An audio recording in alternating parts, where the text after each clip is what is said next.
12th biology.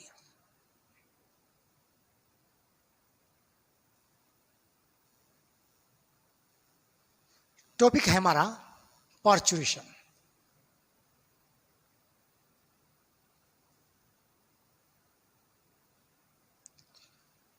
Parturition क्या होता है? आफ्टर द फुली ग्रोन, जब बच्चा मां के गर्भाशय में पूरी तरह से डेवलप हो जाए तो उसका जन्म लेना, उसका क्या ना, जन्म लेना क्या कहलाता है? Parturition. Means in short form हम बोल सकते हैं of from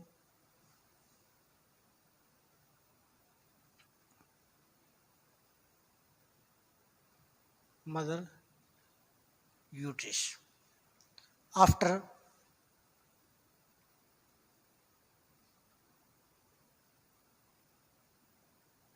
completing of development।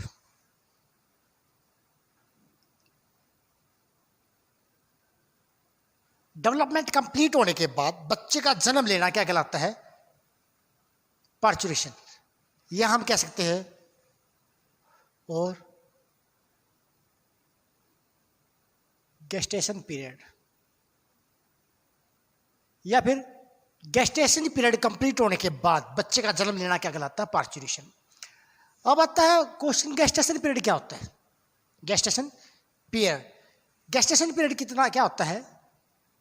ये क्या होता है? टाइम पीरियड फ्रॉम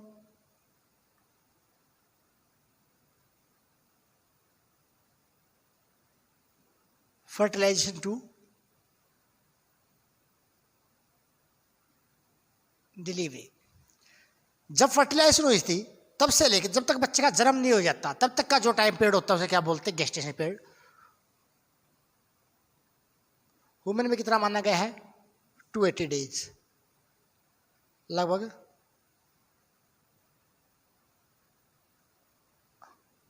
9 मंथ, लगभग 9 मंथ।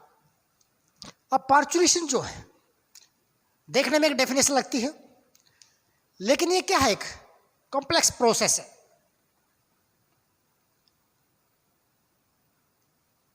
प्रोसेस कैसे है? पार्चुरेशन को जो कंट्रोल करता है वो क्या है? Neuro endocrine mechanism.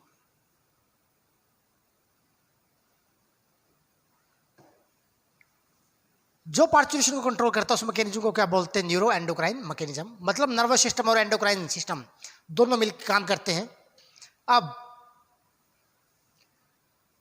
जो फुली डेवलप बच्चा होता है, fully develop foetus, and placenta, ये दोनों क्या करते हैं? Provide FER। FER होता है सिग्नल, फर्स्ट सिग्नल, हम ये कह सकते हैं first signal.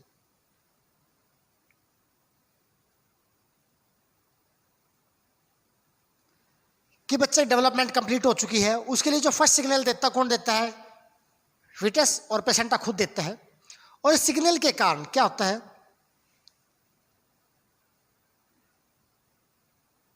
Calls mild contraction of uterus. इस सिग्नल के कारण क्या होता है? यूट्रस थोड़ा थोड़ा कॉन्ट्रैक्ट करना क्या कर देता है? स्टार्ट कर देता है। इस कॉन्ट्रैक्शन क्या बोलते हैं? FER।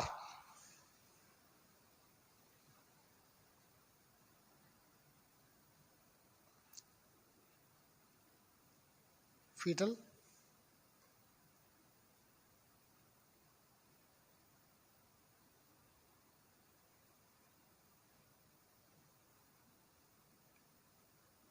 Ejection reflex, foetal ejection reflex. अब FER के बाद आफ्टर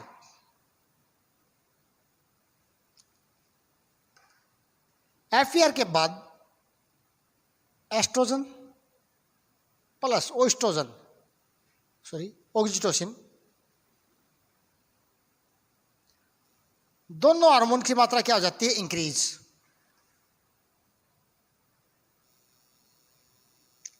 दोनों हार्मोन की मात्रा क्या हो जाती है? ज्यादा हो जाती है।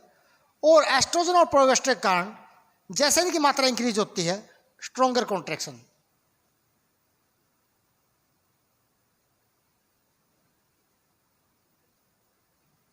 ऑफ यूट्रस, यूट्रस का कॉन्ट्रैक्ट होना और भी स्ट्रॉन्ग हो जाता है और बच्चों को बाहर की तरफ क्या कर दिया जाता है? धकेल दिया जाता है। इस दौरान रिलैक्सिन हार्मोन कार्पस ल्यूटियम के द्वारा निर्माण किया जाता है। और रिलैक्सिन क्या करता है? फ्लेक्सिबिलिटी इंक्रीज करता है।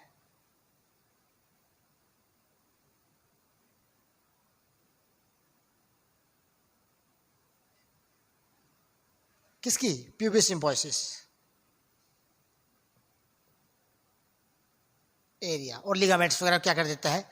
फ्लेक्सिबल कर देता है, सॉफ्ट कर देता है, ताकि बच्चा आसानी से क्या ले सके? जन्म ले सके। इस दौरान प्लेसेंटा क्या करता है? प्रोस्टोग्लैंडिन का निर्माण करता है। इनके अलावा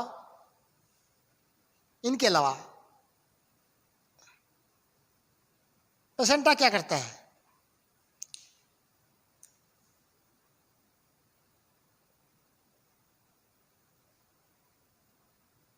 प्रोस्टोग्लैंडिन का निर्माण करता है। और प्रोस्टाग्लैंडिन में क्या करता है?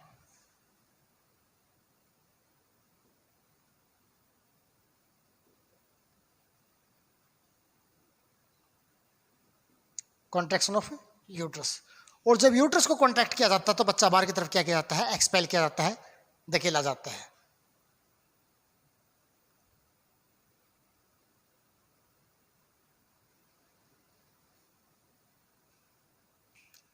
ऑक्सीटोसिन को बर्थ हार्मोन के नाम से भी जाना जाता है। ये पीएमटी में कई बार आस्क किया जाता है क्वेश्चन कि बर्थ हार्मोन कौन सा? ऑक्सीटोसिन। जल्दी रहने दे। सेकंड है पॉइंट हमारा labour pain.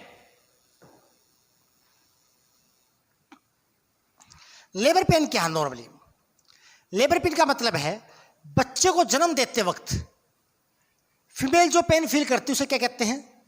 Labour pain. Next topic हमारा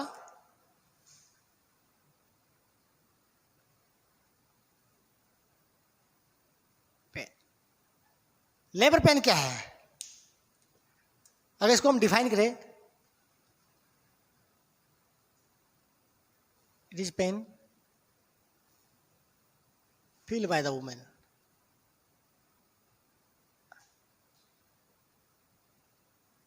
during parturition.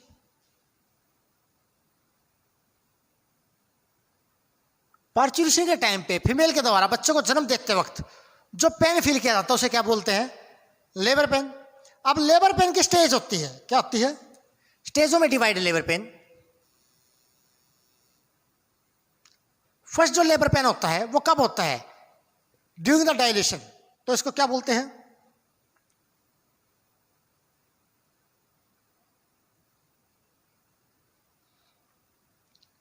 Stage of dilation. Dilation का मतलब क्या होता है? कॉन्ट्रैक्ट होना और फैलना। वैसे डायलेशन का मतलब होता है फैलना।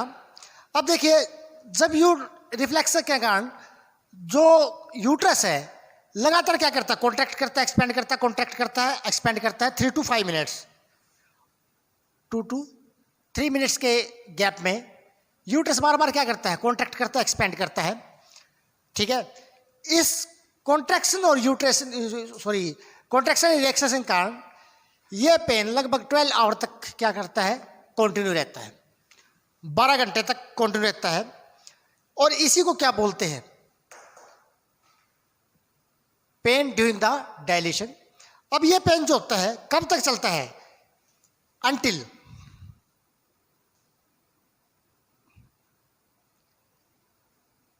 Cervix fully dilated.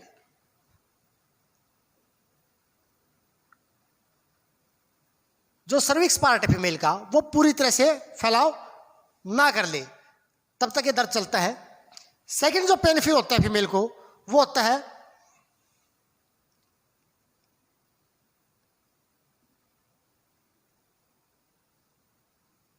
Stage of expression, मतलब जब बच्चा वैजिनल के ओपनिंग के जरिए बाहर की तरफ धकेला जाता है, ठीक है, यह लगभग 20 मिनट से 1 घंटे तक रह सकता है। तो 1 आवर तक कंप्लीट होता है। इस दौरान क्या होता है, यूट्रस पूरी तरह क्या हो जाता है, कॉन्ट्रैक्ट हो जाता है, और मोर पावरफुली और भी स्ट्रांगली जो बच्चा होता है उसको बाहर की तरफ धकेलता है, और जो एरिया होता है जिसका क्या नाम है, मान लिया सर्विक्स, वो पूरी तरह से क्या हो चुका होता है, डायलेट हो चुका है। लास्ट जो होता है पेनफिल होता है फीमेल्स को,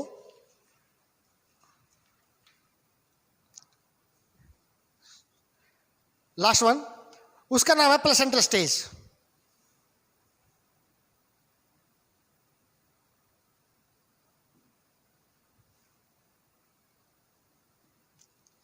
इसमें क्या है, after the delivery of the young ones, जब बच्चे का जन्म हो जाता है, अम्बिलिकल कॉर्ड को कटअप किया जाता है, 2 आपने देखा हो 2 स्ट्रिप लगा के कट कर दिया जाता है, और उसके बाद जो प्लेसेंटल पार्ट होता है उसको बाहर की तरफ क्या किया जाता है, एक्सपोल किया जाता है। उस दौरान जो पेन फील होता है उसे क्या बोलते हैं, प्लेसेंटल स्टेज। लैक्टेशनल, लैक्टेशन क्या है, milk production.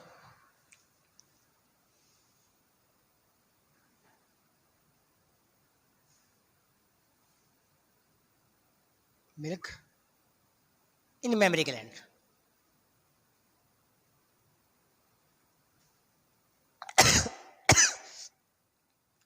Mammary gland of females. Female की मेमरी ग्लैंड के अंदर मिल्क का प्रोड्यूस होना, मिल्क का बनना क्या कहलाता है, लैक्टेशनल। क्या कहलाता है, आफ्टर द डिलीवरी।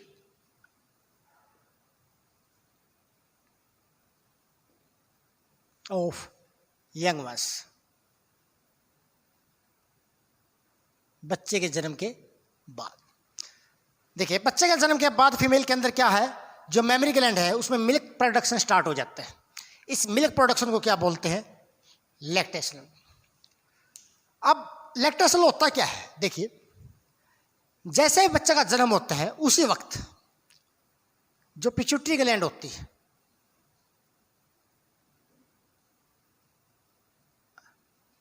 वो क्या करती है, ऑक्सीटोसिन का निर्माण करती है।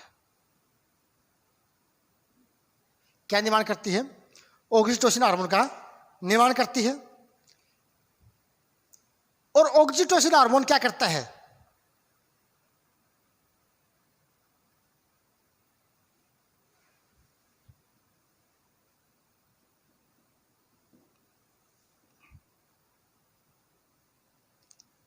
मिल्क सेक्रेशन में मदद करता है।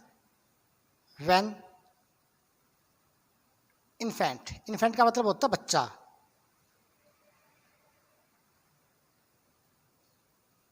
सक आउट, मिल्क को क्या करता है, सक करता है। यानी कि कहने का मतलब है इन्फेंट के सक करने के कारण और ऑक्सीटोसिन स्टिमुलेशन के कारण जो मिल्क सिक्रेट होता है, इस प्रोसेस को बोलते हैं मिल्क लेट डाउन।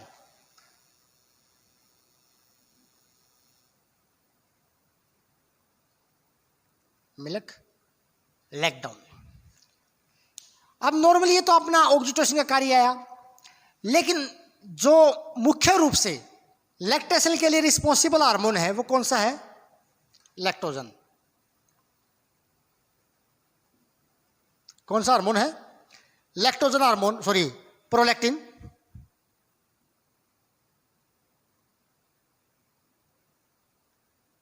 कौन सा hormone, prolactin is mainly responsible for the lactation, जो लैक्टेशन के ऊपर क्या करता है, प्रभाव डालता है।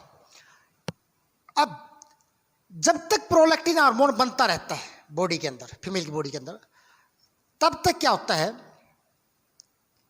LH और FSH हार्मोन नहीं बनते। ये इनको क्या करता है, सुप्रेस रखता है। और LH और FSH के सुप्रेस रहने के कारण नो प्रेगनेंसी,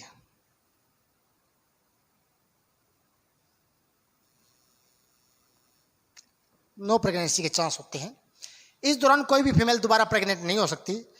इसको बोलते हैं लैक्टेशनल एमोनिया।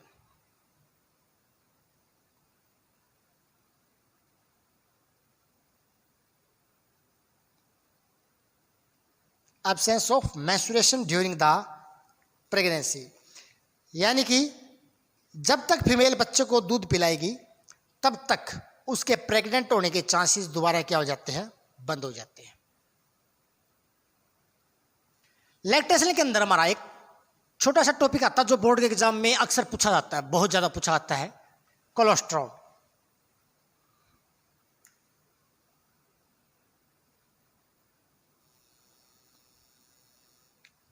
कोलेस्ट्रॉल, कोलेस्ट्रॉल क्या होता है? जैसे ही डिलीवरी होती है, बच्चे की डिलीवरी के बाद जो first milk comes out,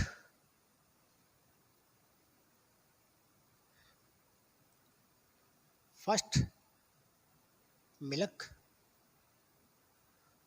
comes out from mammary gland,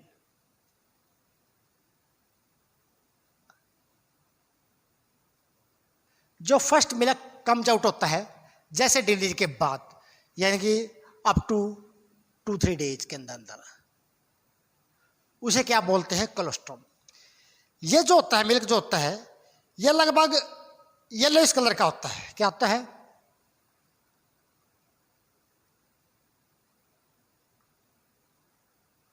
thin होता है, ज्यादा बारीकपन नहीं होता है दूध के अंदर, ठीक है। और इसमें प्रोटीन्स भी होते हैं, प्रोटीन्स की मात्रा बहुत ज्यादा होती है। प्रोटीन्स के अलावा इसमें vitamin A, antibody IgA, vitamin A, antibody IgA, antibody होती है। और जो प्रोटीन्स इसमें होते हैं वो प्रोटीन कौन से होते हैं? लैक्टा एल्बुमिन्स एंड लैक्टोप्रोटीन्स।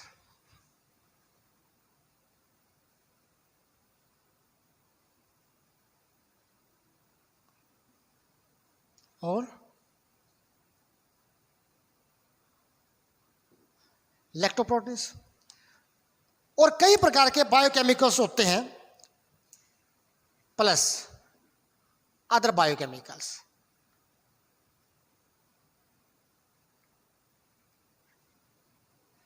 यह माना जाता है जो कोलेस्ट्रॉल होता है ये बच्चों को बहुत ज्यादा इम्यूनिटी प्रोवाइड करवाता है।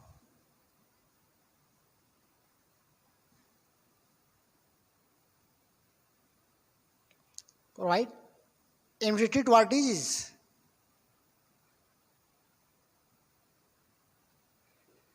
तो जो मां का पहला दूध होता है इस प्रकार बच्चे के लिए बहुत ज्यादा क्या होता है, इंपॉर्टेंट होता है। और लास्ट टॉपिक हमारा इस चैप्टर का twins.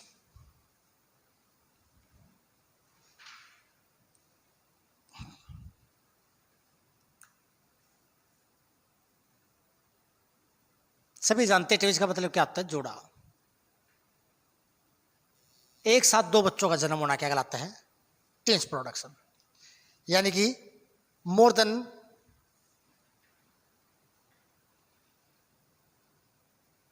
One foetus in uterus,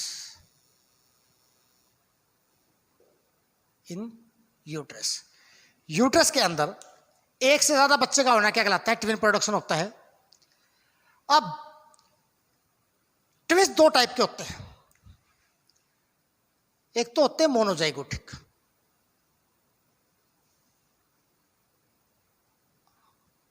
एक होते हैं डाइजाइगोटिक। Mono means single.